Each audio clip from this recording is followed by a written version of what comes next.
ስጋቸውን አደከሙ የሚባሉትን መነኩሳትን ማደሪያ የሆነ በረሃ ውስጥ ያውም ከሰው ገለልተኛ ሆነው ባሉበት ገዳም ላይ እንደዚህ አይነት ጭፍጨፋ መደረጉ በጣም የሚያሳዝን ነው። ሀብታሙ፣ ይሄ አዲስ ነገር የዛሬው አዲስ ነገር አይደለም። ደብረ ኤልያስን ጀምረ ዙሪያውን ተነስተ አርሲ ውስጥ ያሉ ቤተክርስቲያኖችንም ጭምር ምዕመናንን ክርስትና የሚባለውን እምነት ኦርቶዶክስ የሚባለውን እምነትን ካላወደመን አገዛዛችን አይጸናም በማለት የሚያደርጉት ደባ ነው። ይሄ ትልቅ እቅድ ነው። በእቅድ በፕላን የሚደረግ ነገር ነውና ደብረ ኤልያስ ጊዜ ምን ተወሰደ? አሁንም ደብረ ኤልያስ ላይ በተደጋጋሚ ከዛም በኋላ እንደገና መልሰው ደብረ ኤልያስን በሚሳኤል በታንክ ሁሉ ሲመቱት ምንድን ነው የተደረገው? ብቻ አይደለም። የሙስሊሙን ትግራይ ውስጥ መስጊድ ስመታ በታንክ በአየር ኃይል ሁሉ ስመታ ምንድን ነው የሆነው? እና ህዝቡ ምዕመናኑ ምን ይጠብቃል? ምንድን ነው እየጠበቀ ያለው?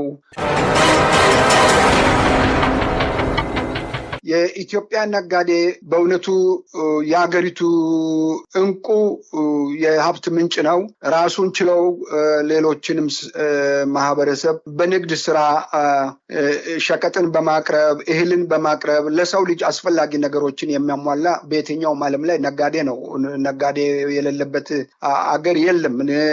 የመንግስት ሰራተኛ ግብር የሚከፍለው ከደሞዙ በቀጥታ ይከፍላል። ነጋዴ ደግሞ ካገኘው ከሰራው ስራ ከትርፉ ነው የሚከፍለው፣ ከዋናው አይደለም። እና ኢትዮጵያ ውስጥ አሁን ዋናውን ለመክፈል ከዋናው ከፍሎ መዳን አልቻለም። ዋናውን አስረክቦም መዳን ያልቻለበት አለ። አምጣ እየተባለ የሚገደድበት፣ ለሚሊሻ ደሞዝ ክፍል፣ ነጋዴ ለሚሊሻ ደሞዝ እንዲከፍል፣ ለብልጽግና መዋጮ እንዲያዋጣ እያለ ይቀጥላል። እስከ ላይ ድረስ መዋጮው ለብልጽግና ፓርቲ አውጣ፣ ለቀበሌ ከወረዳ እያለ የሚሄድ ነው። ወደ ላይ ድረስ መዋጮ የሚጠየቅ የሚገደድ ነው። የኢትዮጵያ ነጋዴ በተለይ በታላላቅ ከተሞች የኢትዮጵያ ከተሞች ያሉ ነጋዴዎች አፍንጫቸውን ተሰንገው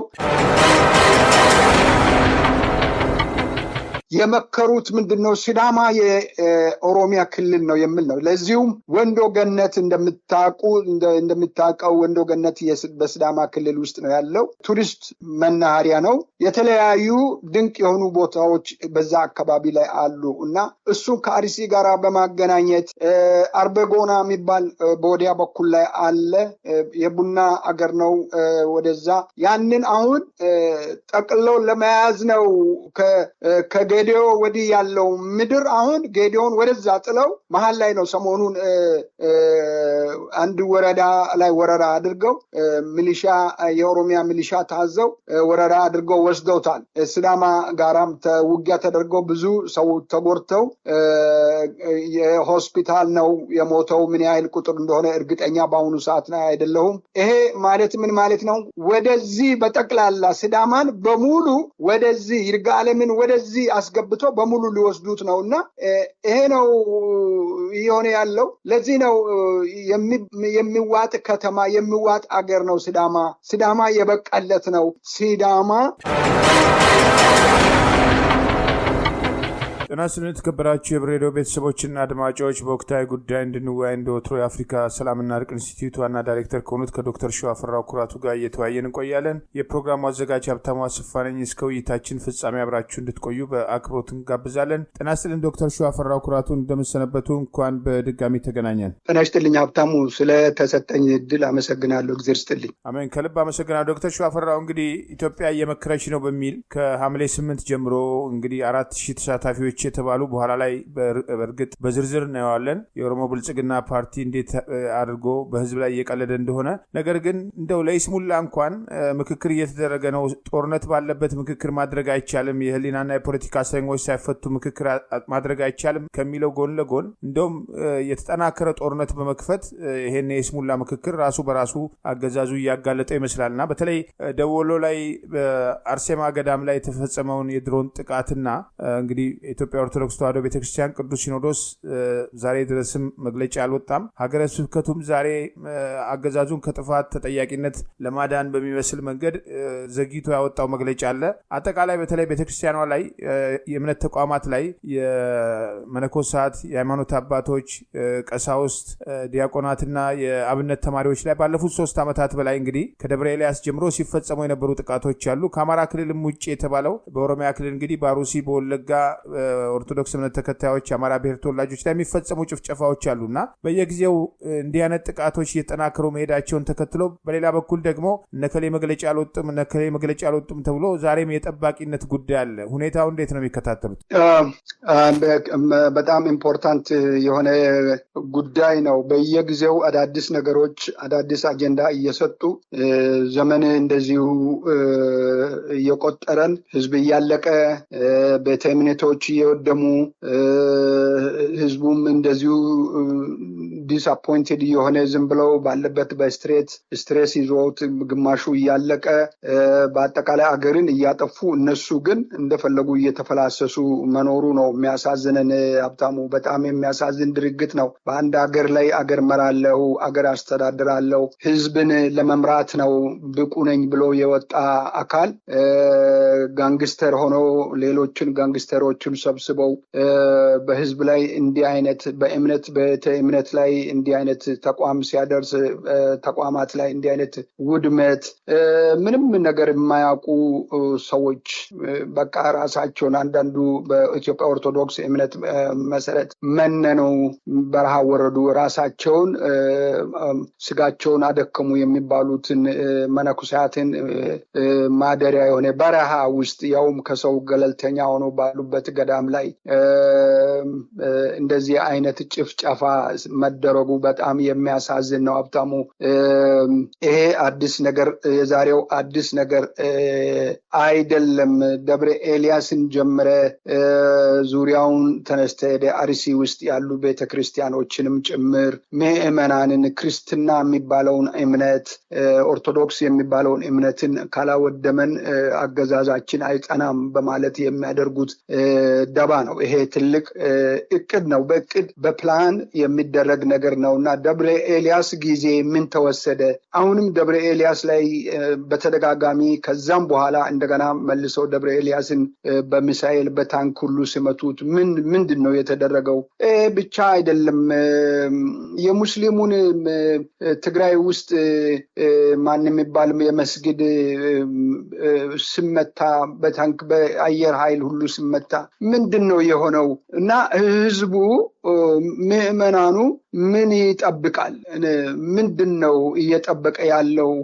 ቀሳውስቱ፣ ሲኖዶሱ፣ እዚህ ሲኖዶስ የሚባሉት ራሳቸውን ለመከላከል እንኳን ያልቻሉ አብረው ተባብረው ለተገዢዎች ሆነው ገዢዎቹ ቀጥለጥ አድርገው እንዲገዙ አድርጓቸው የፈለጉትን ለጵጵስና ማይበቃ በሌብነት ውስጥ የሚዘፈቁትን ሰዎች እያወቁ አምጥቶ ጳጳስ አድርጉ ብሎ መንግስት እጩ አድርጎ ሲያቀርብ መንግስት ነን የሚሉት ጋንግስተሮች በቀጥታ በነ አብይ በነ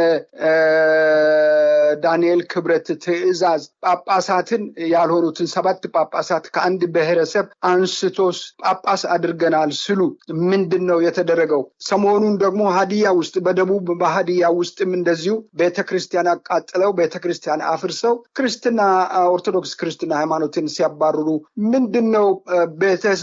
ሲኖዶሱ ቤተክርስቲያን አቋሙ ምንድነው? እስከ መቼ ነው እንደዚህ አድርገው የሚቀጥሉት? ከዚህ ቀደምም እኮ የተከሰተ ነገር አለ፣ ግልጽ ነው። ምንድነው እሱ? አቡነ ጴጥሮስ ባሉበት ጊዜ የካቲት መጋቢት ወር ይመስለኛል ከሁለት ዓመት በፊት በነበረው ቤተክርስቲያን ህዝቧን ምዕመናኗን ጠርታ ጥቁር ልበሱ ብላ ስታወጣ ቤተክርስቲያንን የተከተሉ ምዕመናን በሙሉ ጥቁር ለብሰው በመውጣታቸው ከመንግስት ሰራተኝነት ከስራ እስከዛሬ ድረስ የተባረሩት አሉ። እስከዛሬ በእስር ላይ ያሉ ሰዎች አሉ። እኛ የምናውቃቸው ሰዎች አሉ እስር ላይ። ወጣቶች ከሀገር ተሰደዋል፣ ተገርፈዋል፣ ታስረዋል። እነሱ ግን አሉ። ከምዕመናን የሚገኘውን ገንዘብ ከመባ ከስለት ከምን እየተባለ ከክራይ የሚሰበሰበውን ረበጣ ገንዘብ እየሰበሰቡ ባንካቸው ላይ ለማከማቸት እንጂ ለምዕመናን ምንም ግድ የላቸውም። ይህንን ምዕመናኑ እንዴት ያያል? በምን መልክ ነው የሚያየው? እንዴት ነው ለእስከ ምንድነው ቤተክርስቲያኑን ከናካቴው ሊያጠፉት ነው ሊጠፋ ነው እያለን ስንናገር ቆይተናልና መጥፋት ማለት ይሄ ነው እና አንድ የኢትዮጵያ ሕግ አለ። አንድ ሰው ይሄ ኢንተርናሽናል ሎ ነው። ምንድነው? አንድ ሰው ወይም አንድ አማጺ ቡድን ትምህርት ቤት ወይም ቤተክርስቲያን ቢጠለል ቢሸሽ አይመታም። እንኳንስ በአየር በጦር አይመታም። በሰራዊቱ ገብቶ አይመታው። ተጠልሏል፣ ወደ ፈርቶ ወደ እግዚአብሔር ተጠግቷል ወይ ትምህርት ቤት። እንደዚህ አይነቶቹ በዩኔስኮ የተጠበቁ ናቸውና ይሄ እንደ ውጭ እንደ ኤምባሲ የሚቆጠር ነው። እንደ አንድ ሀገር ኤምባሲ የሚቆጠር ነው። ቤተክርስቲያን፣ ገዳማት እነዚህን አብይ ሆን ብለው እንዲመቱ አንድ ጀነራል ገና ከ4 ዓመት በፊት ጀነራል ማዕረግ ያደረገ ሰው ቤተክርስቲያን ይመታል፣ ቤተክርስቲያን ሰው እንትን ካለ ይመታል፣ እንዲህ ከሆነ ይመታል የሚል አስቀድሞ ተልእኮ ተቀብለው ሆን ብለው አስበው ለማውደም የተነሱ ሰዎች ናቸው። እነዚህን ለመከላከል እኮ ምንም ህዝቡ ራሱን ለመከላከል ቤተክርስቲያንን ለመከላከል እኮ ህዝቡ ምንድነው ማድረግ ያለበት? ህዝቡ በራሱ ጊዜ ወጥተው እምቢታውን በግልጽ ማሳየት፣ እምቢ ብለው ህዝብ እንደ ጎርፍ ወጥተው ማስወገድ ብቻ ነው ያለው አማራጭ። መማጸኑ ዋጋ የለውም። ከዚህ በኋላ መማጸን ዋጋ አይኖርም። እንደ ትግራይ ውስጥ ስንት ቦታ ላይ ነው? ትግራይ እኮ ሲወድም ምንም ማንም አባካና ያለ የለም። አሳስተው ብዙዎቹን አብታሙ አሳስቷል። ብዙ ህዝብ ሁላችንም በወቅቱ የተሳሳትነው ነገር አለ። ደባ አስተካክለው አመቻችተው አብይ በደባ በሴራ በቃ ምንድነው ያሰበው? ህዝብ ልብ ውስጥ ገባው ብሎ ህዝብ እንድነሳ ህዝብ ተነስቶ ትግራይን እንዲረግም እንዲያጠፋ የጥፋት መልእክት ነው ያደረገው እኮ እና ዛሬ እና አብይ ያንን የድሮውን አይነት ተቀባይነት እናገኛለን፣ በዛ አይነት ባጭበረበርነው መንገድ እናጭበረብራለን የሚሉ ነገር ስለተሟጠጠ በቀጥታ በአማራ ክልል ላይ በድሮንና በጀት ህዝብን እያስወገዱ ነው ያሉት፣ እያጠፉ ነው ያሉት፣ እያወደሙ ነው ያሉት እና ይሄ በፕላን የተደረገ ነው። ይሄ በቅድ ታስቦ ቦታው ተፈልጎ ተጠንቶ በጥናት የተመታ ነው እንጂ ይሄ አክሲደንታሊ አይደለም። በዛ አይነት ልክ ላይ መግለጫ ያወጡት ሰው ምን ይለናል የሚል ዛሬ ያወጡትን መግለጫ እንትኑን አይቻለሁ። እሱ ዋጋ የለውም። ሀገረ ስብከት ያወጣው ልክ እንዳያመው ጥራ እንዳይበላግፈው አይነት ነገር ነው ያደረጉትና እኔ በእውነቱ ሀገረ ስብከትም ሆነ ራሱ ሲኖዶሱም ሆነ በቤተ ክርስቲያን ዙሪያ ላይ ያሉት በሙሉ ምን እየሰሩ ነው የሚለው ግራ የሚያጋባ ነው። ግልጽ ነው፣ ግራ የሚያጋባም አይደለም። ግልጽ ነው። ከመንግስት ነኝ ከሚለው ጋራ ተስማምቶ ዛሬ ይሄው እነሱ የምክክር ኮሚሽን የሚባለው የካድሬ ስብሰባ ላይ ተሳታፊ ናቸው። አብሮ ተቀምጠዋል። አይተው እንደሆነ እነሱ እየመከሩ ነው ያሉት። እየተመካከረን ነው የሚለው ላይ የትኛው ፓርት እንደሰጧቸው እንጂ እየተመካከሩ ነው ያሉትና ይሄ ነው። እንደዚህ ሆኖ ነው እንግዲህ ቤተክርስቲያን እየመራን ያለ ነው። ይሄን ቤተክርስቲያን ነው፣ ይሄ ምዕመናን ነው የሚሉትና ይሄንን ህዝብ ወደዚህ ማጠቃለያ ሲሄድ ህዝብ እንደ አገሩንና እምነቱን ቤተክርስቲያኑን ለመጠበቅ የሚያስችለው ምዕመናን በሙሉ ምስራቅም ምዕራብም ደቡብም ያለው የዚህ የትላንትና የዛሬ 3-4 ቀን ቀን በጎጃም እና በወሎ አባይ ሸለቆ ላይ ያለው ገዳማት ላይ የተደረገው የአርሴማ ቤተክርስቲያን እንትን ላይ የተደረገው ድሮን ድብደባ ፕላን ተደርጎ የተደረገ መሆኑን በመረዳት ህዝቡ እያለቀ ነው። ከደብረ ኤልያስ ጀምሮ እስከ አርሲ ቅድም ያነሷቸው እንደ ሀዲያ እንደ ስልጤ በስልጤም በዚህ አይነት ነገር ተፈጥሯል። ስልጤም ላይ ቤተክርስቲያን ፈርሷል። የለም ኦርቶዶክስ እዛ በደንብ የነበረ ፈርሷል። የለም ስልጤ አባሮታል። ስለዚህ ይሄ ምን ያመለክታል? ህዝቡ ራሱን እንዲከላከል እምነቱን ወጥቶ እንዲከላከል ይህንን የሚያደርጉትን መረን የለሽ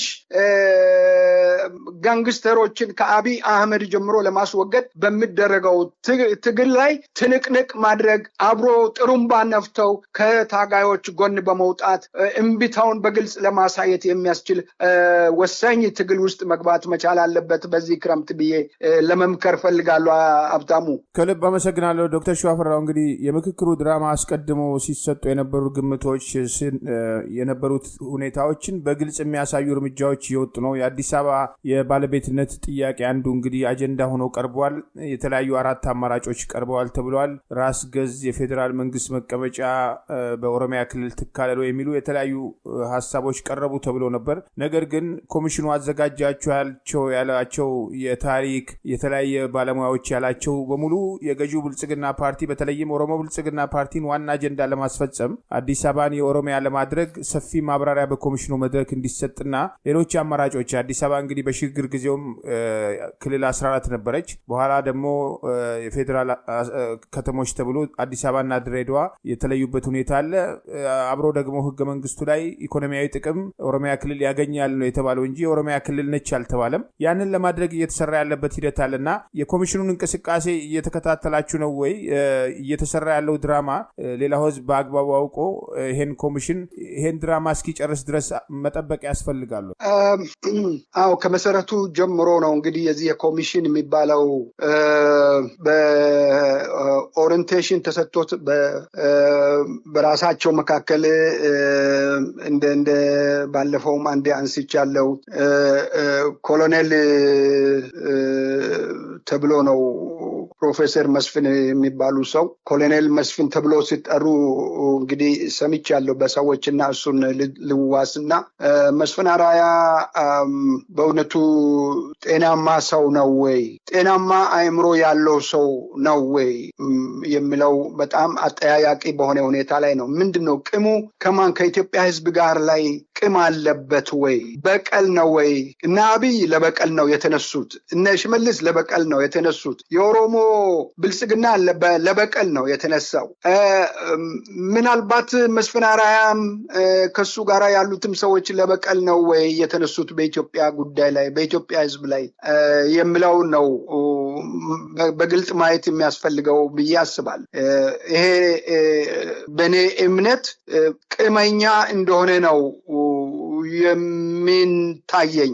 ደጋግሞ ገና ኮሚሽን የሚባለው ኮሚሽነር የተባለው እንትን እንደተሰጠ እኔ ቤተ መንግስት ለማየት በጣም ፈራ ነበረ፣ አልደርስም ነበረ፣ ተከልክዬ ነበረ። እንደዚህ ያለ የነበረውን ስርዓቶቹን ሲያወሳ ካለው ሁኔታ አሁን ተመስገን ቤተ መንግስት ለመግባት በቃው እንደዚህ አይነት ነገር የሚል ቅም ያለበት እና ከዚህ ጋራ በተያያዘ በውስጡ የቋጠረ ሌላ ቅም ያለበት ያልወጣለት ቅም ያለበት ሰው ነው ብዬ ነው የምወስደው። ስለዚህ አንድ ሰው ቅመኛ ከሆነ እንኳንስ አገርና እንኳንስ ህዝብ አይኑ ጨለማ ነው። አይኑን ልቡ ይጨልማል። አይንም ስለማየው አይደለም ጨለማ ነው። ስለዚህ አንዱ ይሄ ነው። ሁለተኛው ሰውየው በዘመኑ ያሳለፈው ጊዜ ከእብድ ጋር ነው፣ ከአእምሮ በሽተኞች ጋር ነው ያሳለፈው። ያ የአእምሮ በሽተኞች ነገር ወደሱ የተጋባ ጭካኔ አእምሮ በሽተኛ ምንም አያውቅም ማሰብና አሩቆ ማየት የማይችል ሰው ነው። እንግዲህ ከዚህ ጋራ ምናልባት የዚህ ሁኔታ ከሱ ዘመኑን በሙሉ ያሳለፈው ከአእምሮ በሽተኛ ጋር ስለሆነ እንደዚህ አይነት አስተሳሰቡ አእምሮ ደንብሾ ነው ወይ የሚለውን መውሰድ ተገቢ ነው እና ይሄ ሰው አዲስ አበባን በኢትዮጵያ ጉዳይ ላይ ለመወሰን ማን ስልጣን ሰጠው? ማን ነው ስልጣን የሰጠው? ኢትዮጵያ ህዝብ ነው ወይ ለዚህ ቦታ ያጨው ያመጣቸው? እነሱን የኢትዮጵያ ህዝብ ነው ወይ? የኛን ጉዳይ አይታችሁ የኛን ጉዳይ እናንተ ሰብስባችሁ አቅርቡልንና የውሳኔ ሐሳብንም ከእናንተ እንጠብቃለን ተብሎ ነው ወይ የሄዱት? የአብይ ቀጥተኛ ትዕዛዝ፣ የአብይ ቀጥተኛ ሹመኛ ኮሚሽነር አይደሉም ወይ? ይሄ ጊዜ ያልፋል። ይሄ ዘመን ያልፋል። ትውልድ ያልፋል። ትውልድ ይመጣል። አዲስ ትውልድ ይተካል።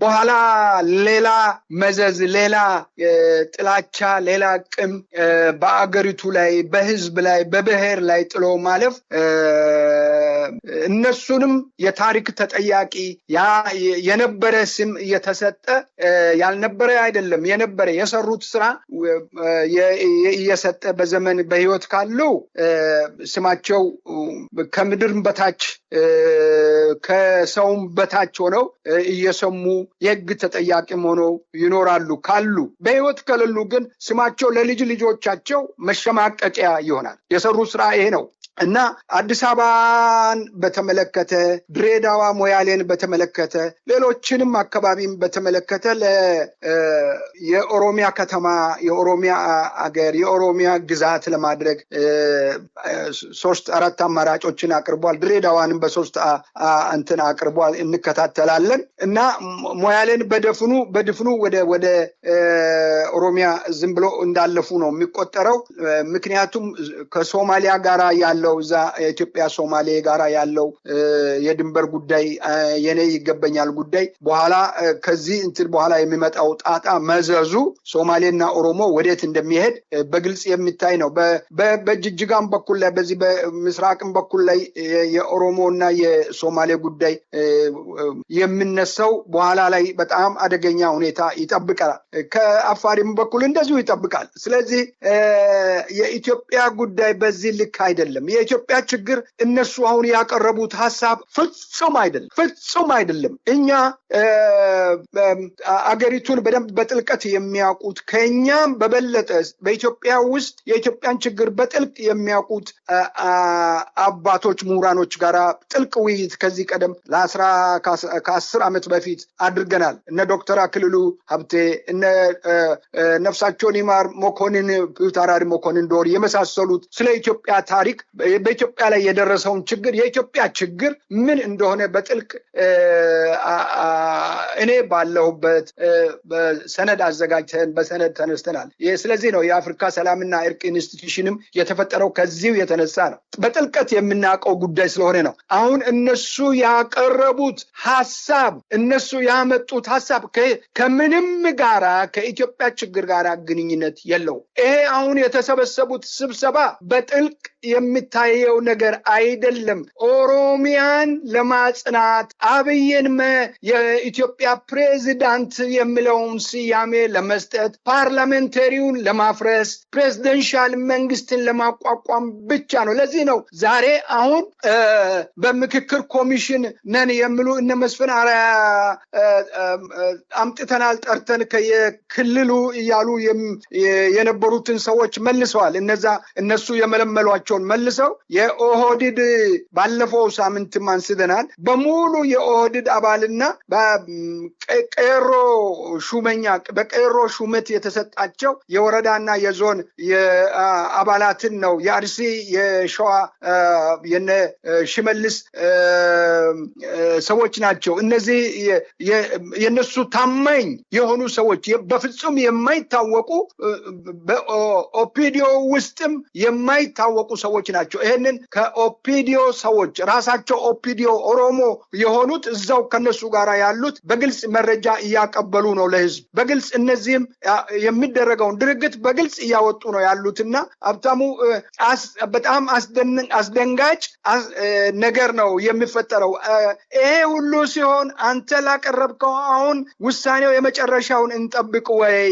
ምን መደረግ አለበት ላልከው ህዝቡ በነቅስ ወጥተው ይህንን ያለ ሁኔታ ሁኔታ መከታተል፣ ማውገዝ፣ እንደማይቀበል ከወዲሁኑ ማሳወቅና የመጨረሻ እነሱ ከደረሱበት በኋላ ህዝቡ ውሳኔው ላይ የህዝብ ውሳኔ ህዝብ ራሱ የሚወስነው ውሳኔ ሊኖር ይገባል። ምን አይነት ውሳኔ ነው?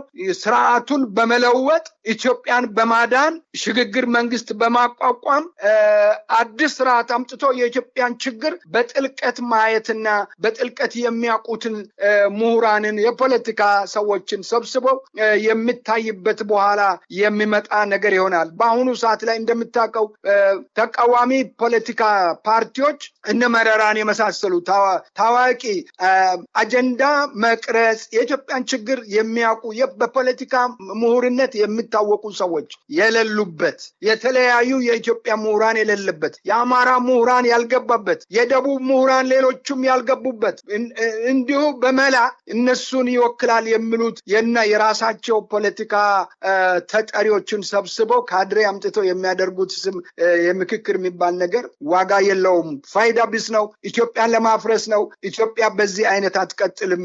ስለዚህ ህዝቡ መታገል፣ ለትግል ወገቡን ማዘጋጀት፣ ከወዲሁኑ ራሱን ማዘጋጀት አለበት። ምክንያቱም ህዝብ ያልቃል። አሁን ህዝብ እኮ የምክክር ብቻ አይደለም፣ በኢኮኖሚም በኑሮ ውድነትም በመኖርም ያለ መኖርም መካከል ላይ ያለ ህዝብ ነው የኢትዮጵያ ህዝብ ሁሉ። ታንኪዩ ሀብታሙ፣ ከልብ አመሰግናለሁ። ሌላው ዶክተር ሸዋፈራው እንግዲህ ምክክሩን በተመለከተ ፋኖ የአማራ ፋኖ ብሔራዊ ንቅናቄ ሙሉ ለሙሉ ውድቅ አድርጎ ያው ዓለም አቀፉ ማህበረሰብ በተለይ ከዚህ ምክክር በኋላ ሊመጣ የሚችል ሌላ ግጭት ለማዋለድ የሚደረገውን እንቅስቃሴ ቆመው እንዳይመለከቱና ይሄ የይስሙላ ምክክር የከሸፈ ምክክር ማንንም እንደማይወክል የአማራ ህዝብን ብቻ ሳይሆን ሌሎች ህዝቦችም የትግራይም ሌላውም ኃይል በዚህ ሂደት ውስጥ እንደሌለበት የአንድ ወገን የይስሙላ ምክክር አገሪቱን ችግር እንደማይፈታ ለኢትዮጵያ ህዝብም ለአማራ ህዝብም ጥሪ ያቀረበበት ሂደት አለና የፋኖ መግለጫና ከዛም ተያይዞ እንግዲህ በሲዳማም በሌሎችም አካባቢዎች ያው ድረሱልን የሚለው ጥሪ ተጠናክሮ ቀጥሏል።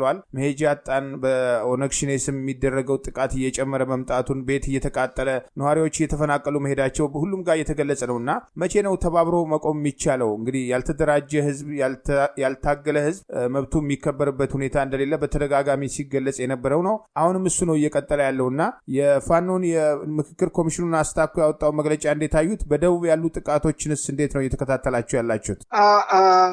አዎ የፋኖ መግለጫ ተጠያቂነት ወደፊት ይሄ ነገር ቅድም እኔ እንዳነሳሁት የአማራ ምሁራን ተወካይ በሌለበት ያልመከረበት ለመምከር መጀመሪያውኑ እድሉን ያላገኘ በውስጥም በውጭም ያሉ ምሁራኖች የአማራ ምሁራን እንደዚሁም የኢትዮጵያ ምሁራን በጥልቀት ያላዩት ጉዳይ በኮሎኔል መስፍን አራያ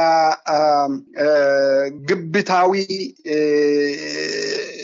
አነሳስ ጥልቀት ያለ ማየት በቅድም ባነሳሁት መሰረት በቅም ወይም በጥላቻ ምክንያት ሊሆን ይችላልና በግብታዊነት እየተሰራ ያለው አገርን የማፍረስ ተግባር ነው። ይሄ ተቀባይነት የለውም ስል ያወጣው መግለጫ ለወደፊት አሁን ለሚደረገው ውሳኔው የነሱ የሚያቀርቡት ውሳኔ ወይም ተሰብስበን ይሄንን ብለናል የሚሉት ነገር ተቀባይነት የሌለና የፈረሰ መሆኑን ለማረጋገጥ መግለጫ አውጥቷል። ከወዲሁኑ ውድቅ አድርጎታል። ስለዚህ ውድቅ የሆነ ነገር አይጸናም ማለት ነው። አንዳንድ ቦታ ላይ ለምሳሌ የዓለም ባንክ እና IMF የሚያበድሩት ገንዘብ በኢትዮጵያ ሕዝብ ስም የሚሰጠው ገንዘብ በትክክል ስራ ላይ የሚያውል አይደለም፣ ለጦር መሳሪያ ነው ገንዘቡን እየሰጣችሁት ያላችሁ፣ ለዚህ ገንዘብ የኢትዮጵያ ሕዝብ ተጠያቂ አይደለም የሚል መግለጫ ከዚህ ቀደም ፋኖ እንዳወጣ አስታውሳለሁ። ሌሎቻችንም እንደዚሁ ብለናልና ያ ማለት ምንድነው? ሪካርድ ነው። ያ ሪካርድ ተደርገው በኋላ እኛ እኮ ብለን ነበርን እናንተ ያደረጋችሁ ስለሆነ ይሄ ኢንቫሊድ ነው፣ እኛ እናንተን የሰጣችሁት ሰው ጠይቁ፣ ኢትዮጵያ ሕዝብ ተጠያቂ ሊሆን አይችልም እንደማለት ነው። ይሄም ያሁኑም ልክ እንደዚህ አፍርሰናል፣ በእኛ በኩል ተቀባይነት የለውም፣ የኢትዮጵያ ሕዝብ አልተቀበለውም፣ እናንተ ናችሁ የምታውቁት የሚል ለነሱ ወደኋላ የተወረወረ ቀስት ነው። ሌላው በደቡብ በኩል ሲዳማ ብዙ ጊዜ በሂብሪ ሬዲዮ አንዳንዶቹ ከጊዜ በኋላ ይሄን ነገር አንዳንድ ሚዲያዎች አንዳንድ የፖለቲካ ሰዎችም ሲያነሱ ሰምቻለሁ አይቻለሁ። ሲዳማ ብዙ ጊዜ በሂብሪ ሬዲዮ የሲዳማን ቅድሚያ ሰተን ብዙ አውርተናል። መቼም እኔ ያደኩት ሲዳማ ውስጥ ነው። ሲዳማን በደንብ አውቃለሁ። ሲዳማ ሌንጮ ላታ፣ በቀለ ገርባ እንደዚህ ሲዳማ ሄደው አዋሳ ሄደው ሲዳማን አዋሳ ከተማ ይሄ ባህሩን ሐይቁን እንዲህ ሐይቁን በእጃቸው እየመተሩ የኦሮሚያ ክልል ነው፣ የኦሮሚያ ግዛት ነው፣ ደረሰኝ ግብር ያስከፈልንበት ኦሮሞ ግብር ያስከፈለበት ደረሰኝ አለ ብለው ሌንጮ አስቀድሞ ተናግሯል። ከዚህ ይሄ ምን ያሳያል? እና አብይ ኦህዲድ በጠቅላላ የኦህዲድ ሲኔሮች እነዚህ አያቶላ ይሏቸዋል ሰዎችና እነዚህ የኦኤልኤፍ ቀድሞ የኦኤልኤፍ አመራር የነበሩት አሁኑ ኦፒዲዮ ጨምሮ በጋራ የመከሩት ምንድነው? ሲዳማ የኦሮሚያ ክልል ነው የሚል ነው። ለዚሁም ወንዶ ገነት እንደምታውቀው ወንዶ ገነት በሲዳማ ክልል ውስጥ ነው ያለው። የቱሪስት መናኸሪያ ነው። የተለያዩ ድንቅ የሆኑ ቦታዎች በዛ አካባቢ ላይ አሉ እና እሱን ከአርሲ ጋር በማገናኘት አርበጎና የሚባል በወዲያ በኩል ላይ አለ። የቡና አገር ነው ወደዛ። ያንን አሁን ጠቅልለው ለመያዝ ነው ከጌዲዮ ወዲህ ያለው ምድር። አሁን ጌዲዮን ወደዛ ጥለው መሀል ላይ ነው ሰሞኑን አንድ ወረዳ ላይ ወረራ አድርገው ሚሊሻ የኦሮሚያ ሚሊሻ ታዘው ወረራ አድርገው ወስደውታል። ሲዳማ ጋራም ውጊያ ተደርገው ብዙ ሰው ተጎድተው የሆስፒታል ነው የሞተው። ምን ያህል ቁጥር እንደሆነ እርግጠኛ በአሁኑ ሰዓት ላይ አይደለሁም። ይሄ ማለት ምን ማለት ነው? ወደዚህ በጠቅላላ ሲዳማን በሙሉ ወደዚህ ይርጋለምን ወደዚህ አስገብቶ በሙሉ ሊወስዱት ነውና ይሄ ነው የሆነ ያለው። ለዚህ ነው የሚዋጥ ከተማ የሚዋጥ አገር ነው ሲዳማ የበቃለት ነው። ክልል ሆናለሁ ብሎ ዝም ብሎ ፎከረ እንጂ ሲዳማ ከኦሮሚያ አያመልጥም ያልነው ይሄ ነው። ስልጤም እንደዚሁ ነው። ስልጤም እንደዚህ ነው ይዋጣል። ስልጤም ምክንያቱም ሰርክል ውስጥ ነው፣ መሀል ላይ ነው ያለው። በኦሮሚያ የሚባለው ቦታ ላይ ከእንትን ውስጥ ነው ያለው ጉራጌና ስልጤ። ስለዚህ በቀላሉ ያለምንም ነገር ከብታቸውን ነርቶ ሄዶ የሚወስዱበት ሀገር ነውና ይሄ እችን ቀን ነው የሚጠብቁት። እችን የዚህ ውሳኔ የአሁኑን ውሳኔ ነው የሚጠብቁት እንጂ ያጠቃልሉታል። አላባም እንደዚሁ ከምባታ አላባ ምናምን የሚባለው እንደዚሁ ይበላል። የሚበላ አገር ነውና ይሄ ፕሮጀክታቸው ነው። ፕሮጀክት የሆነ አገር ነው። ኢትዮጵያ ውስጥ ወደፊት ሊመጣ ያለው ችግር ሀብታሙ ከባድ ነው። በጣም ከባድ፣ በጣም መሪር ትልቅ ችግር አለ። ይህን ችግር በቀላሉ ከወዲሁ አሁኑኑ ህዝቡ በእምብታ ቅድም አንተ ያነሳው የመደራጀት ጉዳይ አለ። ሰው አሁኑ መደራጀት አይችልም። እንዴት አድርጎ ነው የሚደራጀው? እያንዳንዱን በታትነው እያንዳንዱ ተበታትነው 5-1 1-1 እንደውም እያደረጉ መረጃ ውስጥ ያስገቡ በመረብ ውስጥ ያለ ህዝብ ነው። ያንን መረብ መበጣጠስ ይቻላል ወይ? እሱን ለማድረግ ከቻሉ ያለበለዚያም ደግሞ ከተደራጁ ኃይል ጋራ ሁሉም በጋራ ወደ ፋኖ ተምሞ ከፋኖ ጋራ አብሮ በመሰለፍ ወደፊት ለመሄድ የሚቻል ሰራዊቱ በአማራ ክልል የገባውን ሰራዊት በጭስ ማስወጣት በጭስ በጥሩምባ እየነፋ ገበሬው እየተገተገ አርሶ አደሩ ጋራ ተቀላቅሎ ከታች ከደቡብ ከሌላም አገር ላይ መጥቶ ህዝቡ ራሱ ሰራዊቱን ከዛ መበተን ካልቻለ የኢትዮጵያ ዕጣ ፈንታ ሀብታሙ በጣም አደገኛ ሁኔታ ላይ ወደፊት ይደርሳል። ምን ብሎኛል? ምን አይነት ንግግር ነው? ምን አይነት ቀን ነው? ምን ነው ያኔ እንደዚህ ባደረገን ቢባል ዋጋ የለውም። እኔ የምታየኝ የሚያየው ማቀው ነው የምናገረው። ይሄንን ለማለት ወዳለሁ። ሀብታሙ ስለተሰጠኝ እድል አመሰግናለሁ። ሌላው እንደ ውይይታችን ማጠቃለያ ዶክተር ሸዋፈራው የንግዱ ማህበረሰብ እንግዲህ እንደ ዘራፊ የሚታይበት አንዱ ሁኔታ አስቀድሞ የ3 ወሩ ግብር መክፈል አለባችሁ ተብለዋል፣ ከፍለዋል። ያን ተከትሎ በኦሮሚያ ክልል በተለያዩ ቦታዎች ላይ በደቡብ ክልልም የአመቱን የመጨረሻ የሶስት ወር ግብር ለመክፈል ሲሄዱ እንደ አዲስ የአመቱን በሙሉ ነው የምትከፍሉት። መንግስት በጀት ስለሌለው፣ ክልሉ በጀት ስለሌለው የቀድሞ የከፈላችሁት ለዛ ተጠናቋል በሚል ነጋዴው እያለቀሰ ያለበት ሂደት አለ።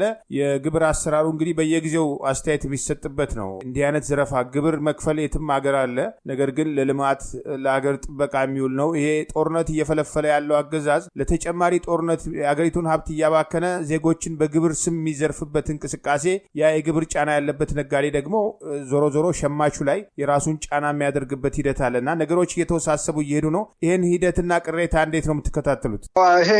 ይሄም እንደዚሁ ኢምፖርታንት የሆነ ጉዳይ ነው ሀብታሙ።